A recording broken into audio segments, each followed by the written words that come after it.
I will add to the yuck yuck. He was talking about hiking and camping and whatever, and this is a story as well. So, comedy has led me some interesting places. I fell in love with doing comedy at the tender age of 45, which is fucking stupid.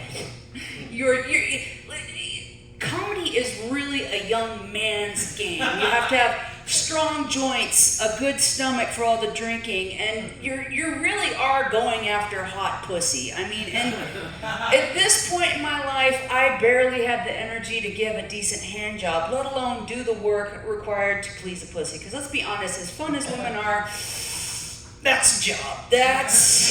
Why is it called a blow job when you do a man? When really a woman, I mean, it's funner work. Let's be honest. But anyways, I digress. So this summer I ended up going up to Alaska to do comedy, Ketchikan, Alaska. Had this opportunity and said no before I had a chance to think it through.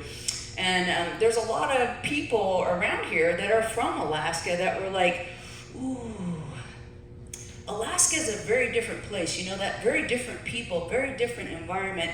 Are you sure you're going to be safe? I was raised very Idaho hillbilly. My very first job, most people, it's like delivering newspapers or maybe selling those little magazine subscriptions. My very first job was running a trap line up in the hills with a pistol on my hip. You know, no, I'm going to be just fine. I'm just going to be just fine. And I got that proved to me because we decided it's open carry mostly because of the bears. There are a fuck ton of bears right in the town in Ketchikan, like right in the motherfucking town. But we were planning to get loaded, so it's like, we better not carry the guns this time. And I'm like, fair point. And my homie, who's an Alaskan native, born in Anchorage, whatever, we wander down into town, we drink, we're coming back up to our Airbnb, and I see the biggest fucking black bear I have ever seen in my life crossing the road. But you can tell the creek is right there, the salmon are running, we're safe. And I'm just like, hey, fucking check that bear out, Danny. What do you think? And I turned, he's gone. Like, gone. Like, you're never supposed to run from, I know that. You do not run from a bear. If you're running from the bear, you're telling the bear, I'm food. And he tried to be macho about it. He was like, well, I just, I think it was more of a skedaddle. I think you had the situation in hand. I was like, whatever, you fucking pussy, whatever. What's a little skedaddle between friends? He left me to a fucking bear. He's like, well, thank God there was at least one strong man there that night. He's like, yeah, and it was me, you stupid whore. God damn. So, the more serious story, the more deep, dark, because I thought like that would be more appropriate for this sort of thing, but I don't know, we'll go. When my grandfather was dying, I had gotten laid off from my job. I had a really good severance package, and I volunteered. I was like, I'll help take care of Grandpa. Now, when you say somebody is dying, people have this vision of like feebleness. No, Grandpa was a tank until the very end, but his heart was failing. He still lived independently, and that's why he needed help, because he was still trying to do shit, and he would just randomly pass out because he didn't have as much heart function, and he was a shithead. He was still a spicy shithead at the end. He wasn't supposed to go anywhere without his walker, and he tooled off to the kitchen to get a donut. When they told him he only had 6 months to live, he said, fuck it. He ate nothing but ice cream, pie, and donuts from that day forward. Just shit that he wanted to eat. That was it. And I was like, way to go, Captain. I love it.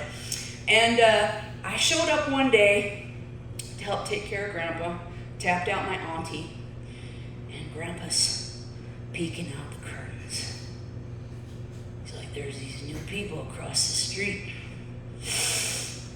I don't trust them. Now, I love it when kids nowadays talk about how racist we are in America now. You have no fucking clue. Grandpa was born between World War I and World War II. Hands down, one of the most racist periods of time in the world, because the white people hated other white people. I don't know if you realize this, He has a lexicon of racist terms.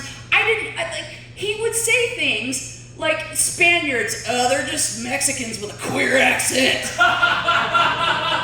What the hell? He just would say the worst things. So he's peeking out the window, and I'm wondering what flavor of brown, whatever it is. They come out. I see this very blonde person, and I was like, what's your problem, Grandpa? He's like, well, I talked to him. I figured it out. They're goddamn Jerry's. Do you know what a Jerry is? It's a German. There was a racist term for Germans, dirty Jerry's. Just like English people were dirty limeys. Everybody had a racist term. So it was just like, holy hell, Grandpa. There's just no pleasing you. There's no pleasing you. It is madness. But I don't regret spending that time with him, even though it was hard. There towards the very, very end, he's a big man, and he was my hero. He was my hero, but things were getting bad, and I'd put him to bed, and something happened, and he rolled out of bed, and he's on the floor, and I knew with the things that he had going on, just being on the floor was very painful for him, and it was just him and I, and he was like, just call in nurses. Well, they had to call them before for other things, and they would take 2 hours to get there, and I couldn't leave him laying on the floor. And I was like, Grandpa, we can do this. We can do this, Grandpa. And he's like, no, we can't. No, we can't. I said, yes, Grandpa, we can. And I don't know if you believe in God or a greater power in the universe or whatever, but I have never prayed so hard in my life as I was on the floor with my grandpa, and it's like, whatever is out there, give me the strength to get this man off of the floor, because we can't do this. And I was like, here we go. And I did it. I got him off the floor somehow, and I got him onto the bed. And I had the most moving moment of my entire life. Grandpa looked at me and he goes, you know what? You're probably the strongest little lady I've ever met in my entire life. And he died 2 weeks later. So if you ever have the privilege, the benediction, to be with someone as they're dying, it's hard, but don't miss out on it. Don't stint on it. Be there. My name is Tanya Cope, but my friends are shortening that to Taco. You have a good night, friends.